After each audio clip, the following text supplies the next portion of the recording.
श्री शिव महापुराण की कथा कहती है कि एक लोटा जल हर समस्या का हल, एक लोटा जल हर समस्या का हल।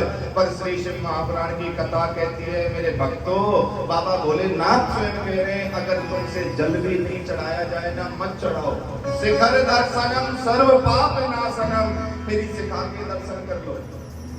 अगर तुमसे मेरे सिखा के भी दर्शन ना होते हो ना तो मेरे मंदिर देवालय में जाकर या मेरा नाम लेकर मात्र 3 बार ताली बजा दो, मैं तब भी तुम्हारे दुख तो दूर कर दूंगा। देख लो मेरे बाबा है, मेरे बाबा से करुणा में कोई। स्वयं आसेश्वर महादेव कह रहे 3 बार ताली बजा। और ये सत्य है भैया, कभी भी तुम पे बेल पत्र भांग धतूरा जल दूध कुछ भी ना होना, कोई दिक्कत नहीं। मेरे बाबा के दरबार में जाना, 3 बार ताली बजा देना। 3 बार ताली बजाने से भी बाबा प्रसन्न हो जाते हैं। पहली जो ताली बजाओगे उसमें बाबा को रिझाया जाता है, दूसरी ताली बजाओगे तो उसमें मनोकामना बोली जाती है कि मैं जिस आशा से आई हूँ मेरी वो आशा पूरी हो जाए। और तीसरी ताली बजाओगे तो मेरे बाबा का धाम तुम्हें मिलता है, सिर्फ लोग मिलता है। बताओ, ताली बजाने से भी मुक्ति दे रहा है, कितना करुणा में है जो ताली बजाने से भी तुम्हारा कल्याण कर रहा है। इसीलिए मेरे बाबा तुलसीदास ने स्पष्ट कहा है, मेरे तुलसी बाबा ने स्पष्ट लिखा है, कलयुग केवल नाम आधारा, सुमेरे सुमेरे नर उतर नहीं पारा।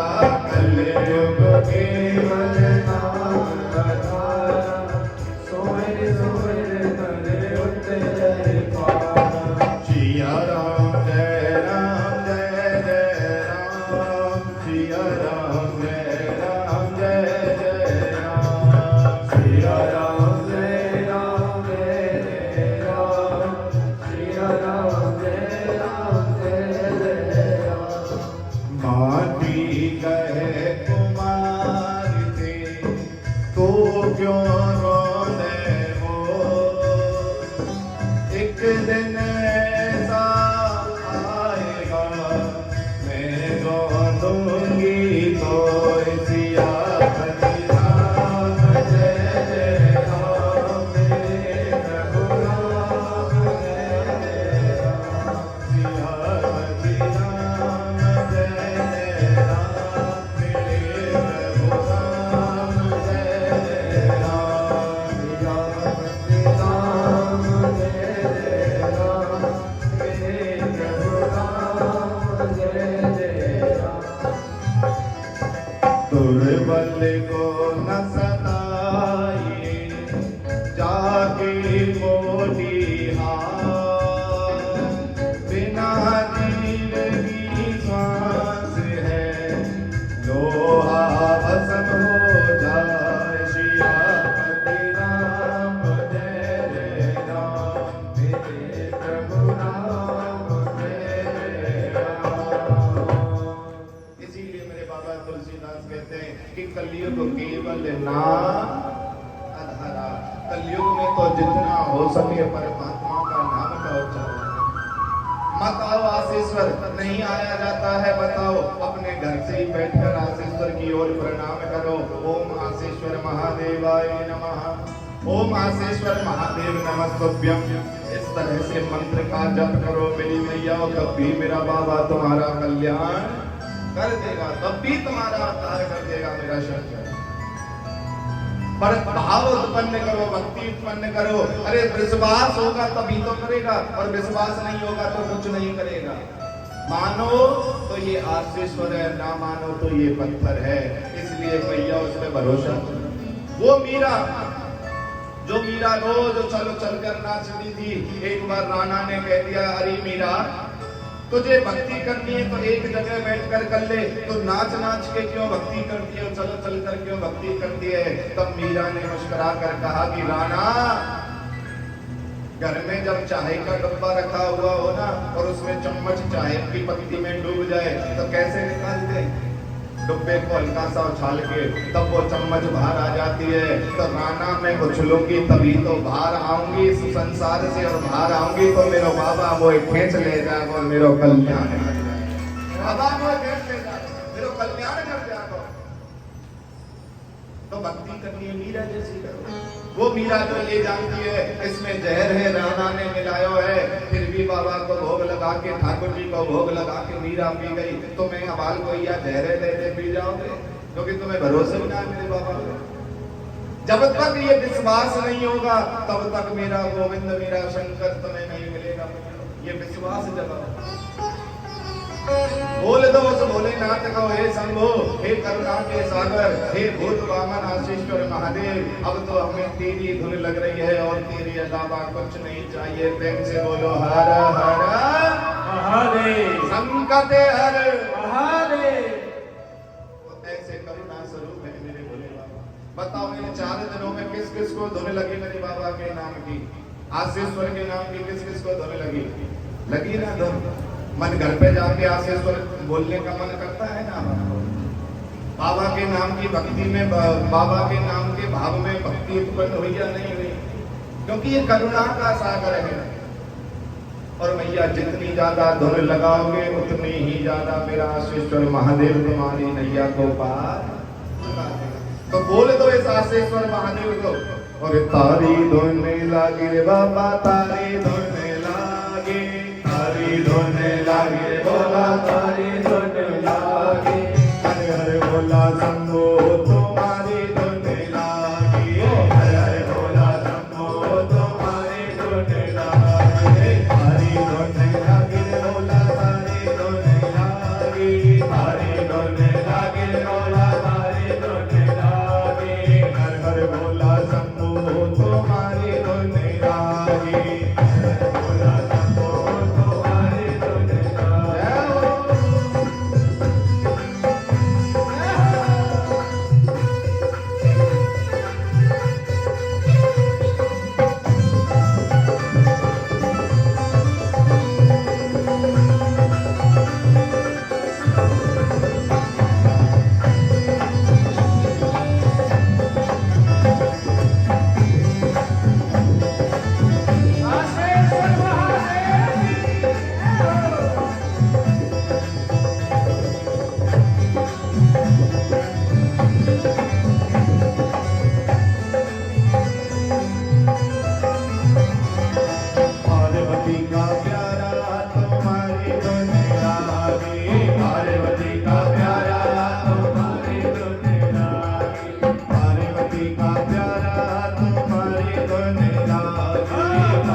लागी। अब भोलेनाथ आशीश्वर महादेव तेरे अलावा हमें कुछ और नहीं चाहिए। अब तो जो भी कुछ है तू है, मेरी बिगड़ी बनाना तेरा काम है, तेरी चौखट पर आना तेरा काम है। अब तो जो भी कुछ है तू है, हे भोलेनाथ, हे करुणा के सागर, हे आशीश्वर महादेव। अब मुझे कोई किसी प्रकार की चिंता नहीं है, बस इतनी कृपा कर दे कि मैं जितनी भक्ति तेरी कर रही हूँ इसमें और ज्यादा बढ़े। इतनी कृपा कर। क्यों? क्योंकि आगे चलकर ऐसा पाखंड फैल रहा है शंभु, आगे चलकर ऐसे दुख आने वाले हैं जिसे मैं सहन नहीं कर सकता। ये माया है, तब तक तो सब अपने हैं, और जिस दिन ये माया चली जाएगी शंभु, उस दिन कोई भी अपना। आज तुम पर मकान, जमीन, जायदाद, पैसा हो तो आस पड़ोसी भी तुमसे दुआ सलाम करते रहेंगे, और जिस दिन तुम पर कुछ ना हो तो कोई पड़ोसी भी झांक कर नहीं देखेगा। कोई पड़ोसी भी जानकर नहीं देखता है, तो शंभु से कहो अब तो तू ही मेरा रिश्तेदार है, तू ही मेरा पड़ोसी है, तू ही मेरा बेटा, भाई, बंधु, जो भी कुछ तू ही है। अब तेरी चौखट पर आना मेरा काम है, मेरी बिगड़ी बनाना मेरा काम है। ऐसे आशीश्वर महादेव। और देखो भक्तमाल की कथा में तो बड़ी सुंदर कथा आती है भैया आशीश्वर बाबा की। जो भक्तमाल की कथा है आप सबने श्रवण करी हो, इतनी सुंदर कथा आती है मेरे आशीश्वर बाबा की कि स्वयं वो भोलेनाथ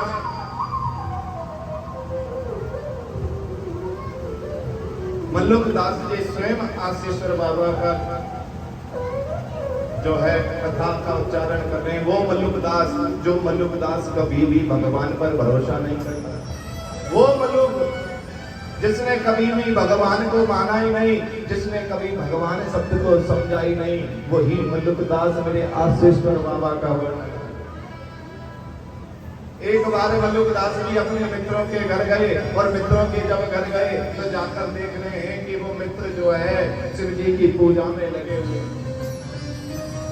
मल्लुक दास जी 2 से 3 घंटे बैठे रहे, पर वो मित्र अभिषेक में लगे हुए थे तो वो उठे नहीं। तो मल्लुक दास का गुस्सा आया और कहने लगा, अरे पागलो, तुम किस पाखंड में पड़ रहे हो?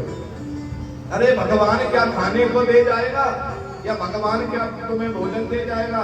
अरे अपना कोई नौकरी कम काम धंधा करो जिससे पेट भरने को पैसा आए, तुम किस भगवान की पूजा में लग रहे? उन मित्रों ने कहा, अरे मल्लुक, भगवान खाने को भी देता है और भगवान पेट भरने को भी देता है। भगवान तो अगर तुम ना भी खाओ ना जबरदस्ती खिलाने वाला होता है, ना भी खाओगे तो भी खिलाने वाला है ये शंकर। क्योंकि मेरा शंकर कभी भी अपने भक्तों को दुखी नहीं रखता है। मेरा शंकर कभी भी अपने भक्तों पर कोई कष्ट नहीं आने देता है किसी भी प्रकार से। मल्लुक ने कहा, अगर तुम मुझसे शर्त लगाओ तो मैं तुम्हारे भगवान की परीक्षा ले सकता हूँ। और उन्होंने मित्रों ने कहा कि लगा ले शर्त। बोले, आज अगर तेरे भगवान ने मुझे पूरे 12 घंटे में भोजन नहीं दिया तो तुम आज के बाद पूजा नहीं करोगे। अगर तेरे भगवान ने भोजन दे दिया तो मैं जिंदगी में कभी नौकरी पेशा नहीं करूंगा, मैं बाबा की भक्ति करूंगा। मल्लुक दास जी ने कह दिया। और मल्लुक दास जी जंगल में चले गए, एक पीपल के वृक्ष पर जाकर बैठ गए। और पीपल के वृक्ष पे जब जाकर बैठे तो वो सोच रहे हैं, अब देखूं कहां से ये आशीश्वर महादेव भोजन भेजते हो। अब देखूं ये आशीश्वर महादेव हमें भोजन कहां से भेज देगो जब मैं कमाऊंगा ही ना। तो मल्लुक दास जी सुबह 8 बजे बैठे और 1 बजे के समथिंग कोई ग्वालिया गाय चराता हुआ आया और अपने भोजन की पोटली को उस वृक्ष पर बांध गया। जिस वृक्ष पर कौन बैठा है? मल्लुक बैठा है। मल्लुक दास जी कहने लगे, बाप रे बाप, यहाँ तो भोजन भेज दिया, ये तो भोजन भेज दिया बाबा ने, पर मैं भी खाऊंगा नहीं। वो कह रहे थे ना कि नहीं खाए तो उसे जबरदस्ती भी खिलाता है, मैं खाऊंगा ही नहीं बिल्कुल। मल्लुक दास जी बैठे रहे, 2 घंटे निकल गए, 3 बज गए। और 3 बजे वहां से कोई 10-5 डाकू निकल कर जा रहे थे। वो भोजन की खुशबू उनको आ गई। वो डाकू कहने लगे, अरे सरदार, जिस भोजन की खोज में हम जा रहे हैं वो भोजन तो यही है। सरदार ने कहा, जाओ उतार कर ले आओ। और जैसे ही वो डाकू उसको पोटली को खोलने लगा तो उसकी निगाह ऊपर चली गई। तुरंत दौड़ कर आया, सरदार, इस भोजन को मत खाना, यहाँ पर कोई पुलिस वाला बैठा है ऊपर और शायद इस भोजन में जहर वहर डाल दिया है और वो हमें मारना चाहता है, या फिर नींद की गोली डालती होंगी, हमें नींद में कर देगा और हमें पकड़ कर ले जाएगा। बोला अच्छा मना। सारे डाकू उतर कर आए और ऊपर बैठे हुए मल्लुकदास से कहने लगे नीचे उतर।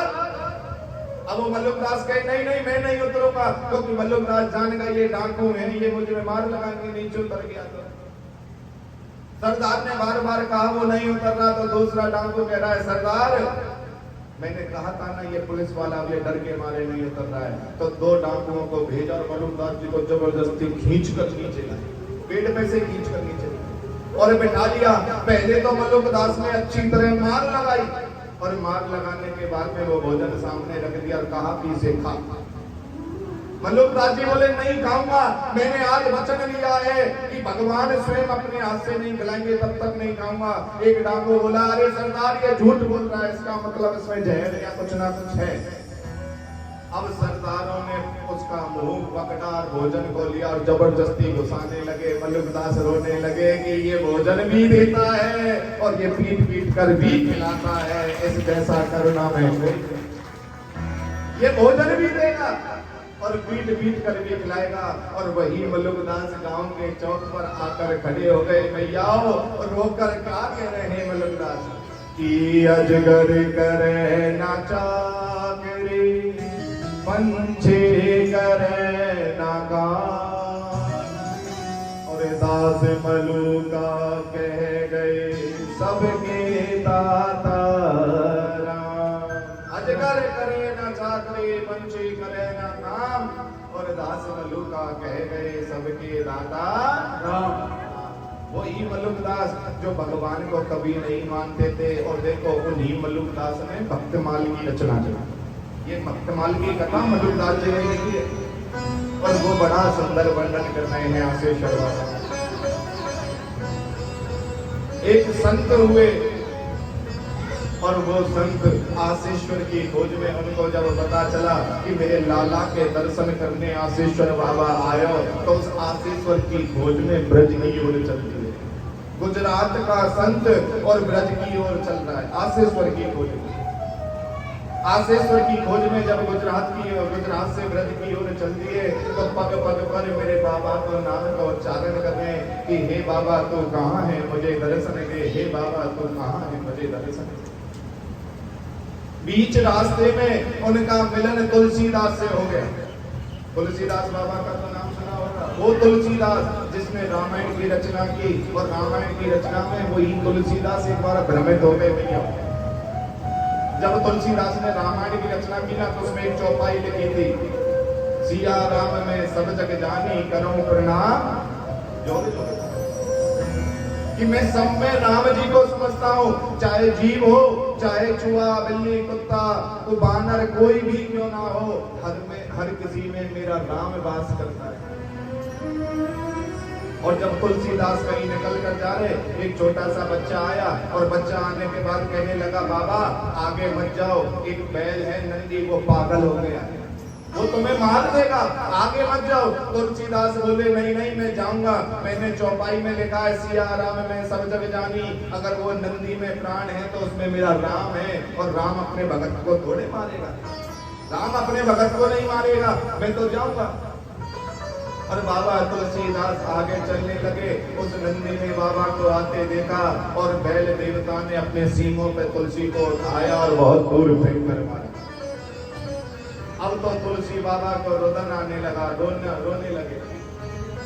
तुलसी बाबा कहने लगे कि इसका मतलब ये चौपाई झूठी है, सब में राम नहीं होते हैं। लौट कर घर आए, अपनी झोपड़ी में जो रामायण की रचना की थी उस रामायण के ग्रंथ को खोला और उस चौपाई को अपने हाथ से मिटाने लगे। जैसे ही मिटाने लगे तुरंत हनुमान जी का प्राकट्य हुआ, कहने लगे बाबा ये तू क्या कर रहा है? बोला ये चौपाई झूठी है महाराज, मैंने लिखा कि सिया राम में सब जग जानी, अगर सब में राम है तो उस नंदी ने उस बैल ने मुझे क्यों मारा? इसका मतलब उसमें राम नहीं था, और राम होता तो राम अपने भगत को नहीं मारता। हनुमान जी हंसने लगे, मन बाबा तू पागल की पागल ही है, तो मैं बुद्धि ना आवेगी, बोले कैसे? अरे ये तेरी चौपाई सत्य है बाबा, झूठ नहीं है, हर किसी में राम है, पर तूने उस नंदी में तो राम ढूंढ लिया, उस छोटे से बच्चे में नहीं ढूंढा जो तुझे रोक रहा था। उसमें भी तो राम था जो तुझे रोक रहा था। बाबा आगे मत जा, वो नंदी पागल है। जब वो छोटे से बच्चे में राम को देख लेता तो नंदी तक जाने की नौबत ही नहीं आती। इसलिए भैया ऐसा रॉन्ग नंबर मत लगाओ जब तुम्हें पछताना है, ऐसा रॉन्ग नंबर मत लगाओ। ध्यान रख लेना, जब तुम मरोगे ना और जब तुम शमशान में जाओगे, वहां ना कृष्ण आएगा, ना मां राधा आएगी, ना वहां कोई दुर्गा आएगी। अगर वहां शमशान में आएगा तो कौन आएगा? जोर से बोलो, बोले बाबा। तो फिर काय तो रॉन्ग नंबर लगाना। अरे जो हमें, जहां दुनिया हमें छोड़कर जाएगी, वहां जब मेरा शंकर हमें मिलेगा तो भैया अपने काय तो रॉन्ग नंबर लगाना। यही है जो भी कुछ है, सत्यम शिवम सुंदरम, ये सत्य से ही जो उत्पत्ति होता है। प्रारंभ में भी यही था और मध्य में भी यही है, अंत जब होगा तब भी यही रहेगा। अच्छा बताओ, मैं कृष्ण का जवाब दो। ब्रह्मा जी का काम क्या है? ब्रह्मा जी का काम क्या है? सृष्टि की रचना करना। और विष्णु जी का पालन करना। और शंकर बाबा का क्या है? भोले बाबा का काम संहार करना।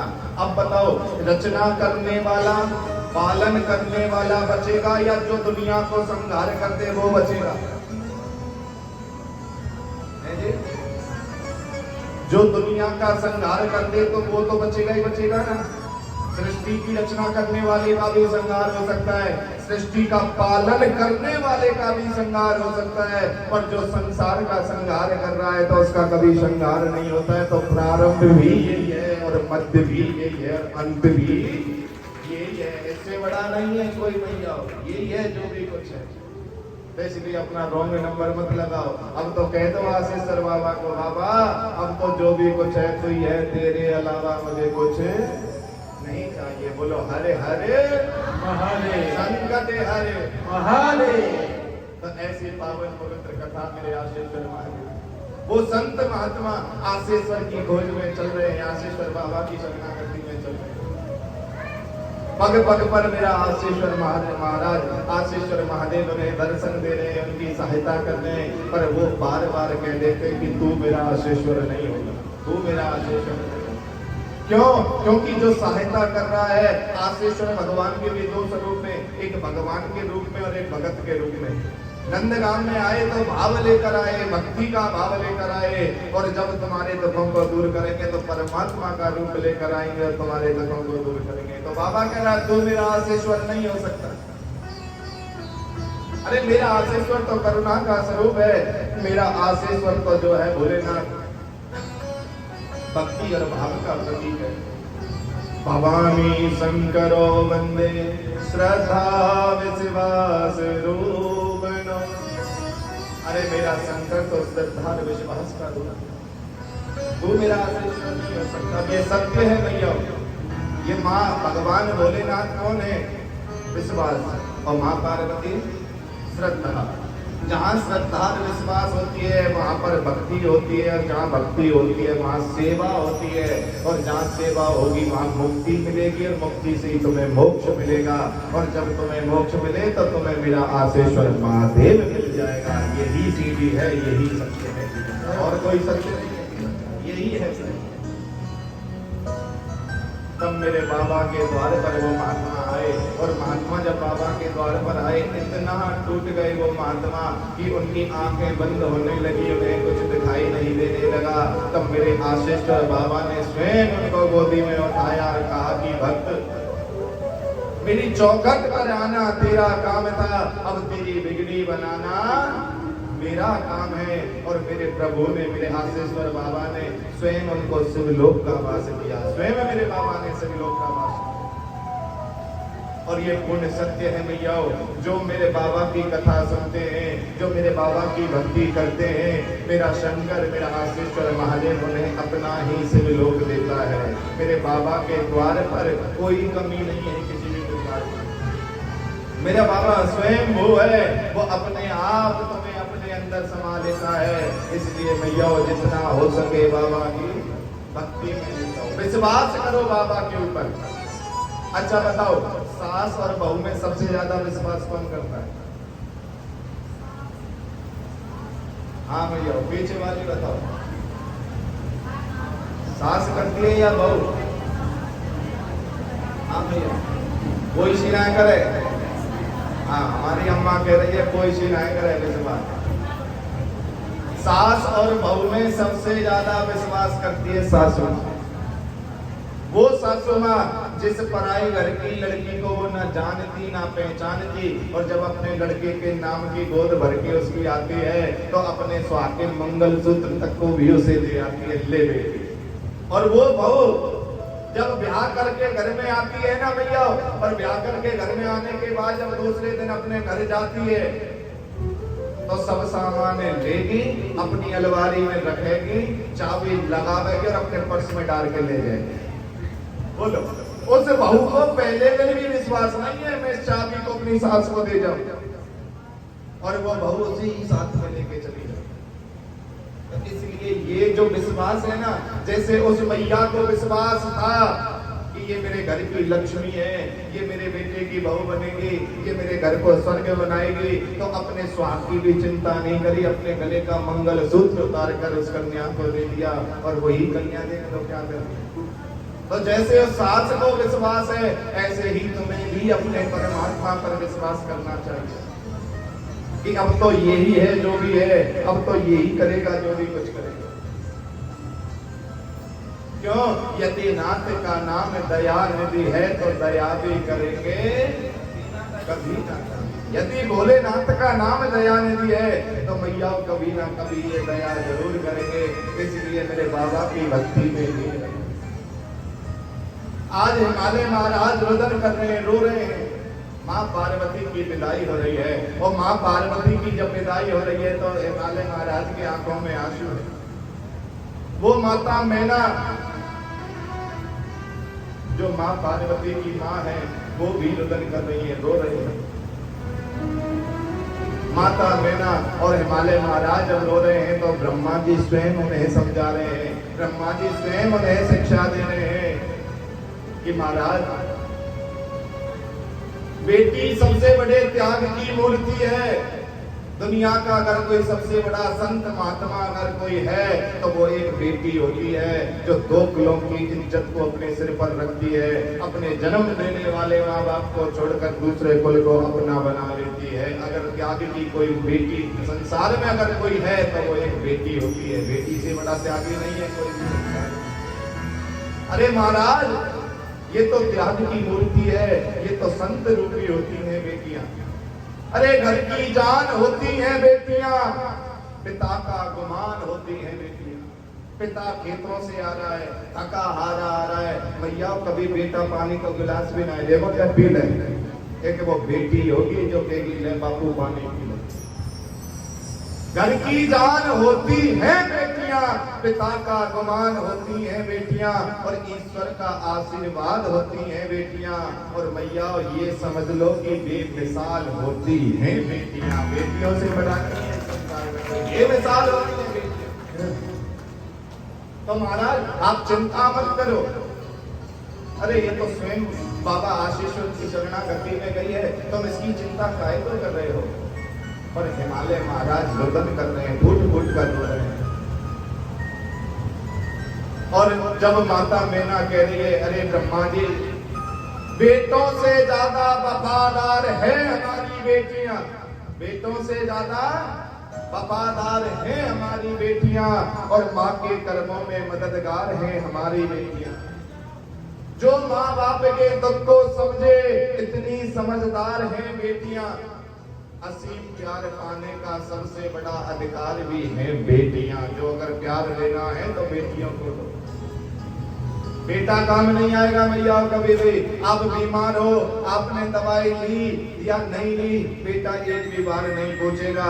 पर वो बेटी, वो दूसरे कुल में बैठी बैठी भी फोन कर कर पूछती रहेगी, माँ दवाई ले ले ना ले, बापू दवाई दे दे ना दे। तो सबसे बड़ा अधिकार अगर प्रेम प्यार का है तो वो ही हमारी बेटियों का है। सबसे बड़ा प्रेम अगर कहीं है तो वो हमारी बेटियों का है। और भैया इस श्री शनि महापुराण की कथा से आज ये शिक्षा जरूर ले लेना, बेटियों की आंखों में कभी नव मत होने देना, नव माने आंसू मत आने देना बेटियों की आंखों में, कि बेटियों की आंखों को कभी नम मत होने देना, और जिंदगियों में उनकी खुशियों को कभी कम मत होने देना, जिंदगी में कभी कम मत होने देना। बेटियों को हमेशा हौसला देना। और भैयाओ इस आशीश्वर महादेव को कभी ये मत महसूस होने देना कि बेटा और बेटी में क्या फर्क है, कभी महसूस मत होने देना। भगवान का वरदान है बेटी, पिता का गुमान है बेटी, ये भगवान का वरदान है। ध्यान रखना, भगवान जब श्री कृष्ण 16,108 विवाह हुए श्री कृष्ण के, और 16,108 विवाह जब श्री कृष्ण के हुए, पर संतान नहीं है श्री कृष्ण भगवान को। भगवान कृष्ण बड़े दुखी हुए। भगवान कृष्ण सोच रहे हैं अब मैं क्या करूं जो हमारे घर में कोई संतान का ही योग नहीं है। अपने गुरु की शरण में गए, और गुरु की शरण में जाने के बाद भगवान कह रहे हैं कि प्रभु क्या हमारे घर में कोई संतान नहीं होगी? क्या हमारे घर में कभी कोई, अब ये यदुवंश यही खत्म हो जाएगा? तब गर्गाचार्य जी कह रहे हैं कि अरे कृष्ण, आपके यहाँ संतान तो हो जाएगी, परंतु आपके यहाँ संतान के लिए आपको भी आशीश्वर की शरणागति में जाना हो। किसकी में? आशीश्वर की। भगवान ने कहा कैसे जाऊं? क्योंकि आप हर रानी के साथ में 11 दिनों तक आशीश्वर महादेव का अभिषेक करो। और भगवान श्री कृष्ण ने 11 दिनों तक आशीश्वर महादेव का अभिषेक किया। बाबा भोलेनाथ प्रसन्न हुए। बाबा भोलेनाथ ने कहा कि कृष्ण मांगो, तुम्हें क्या चाहिए? कृष्ण ने कहा कि बाबा मुझे कुछ और नहीं, मुझे तो संतान के लिए मैंने आपका यज्ञ किया है, आपका अभिषेक किया है, मुझे संतान चाहिए। आशीश्वर महादेव ने कहा कि कृष्ण तुमने हर रानी के साथ में 11 दिन मेरा अभिषेक किया है, जाओ मैं तुम्हें वरदान देता हूँ, तेरी हर रानी से 11 बच्चे होंगे, 10 बेटा 1 बेटी।